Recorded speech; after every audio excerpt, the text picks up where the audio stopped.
ॐ सोमनाथाय नमः।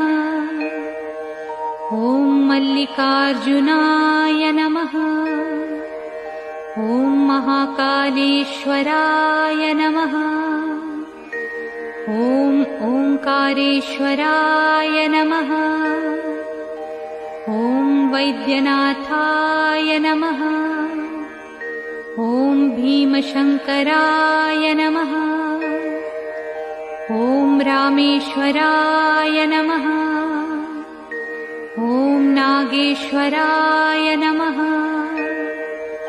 ॐ विश्वेश्वराय नमः। ॐ त्र्यंबकेश्वराय नमः। ॐ केदारेश्वराय नमः। ॐ भुस्मेश्वराय नमः।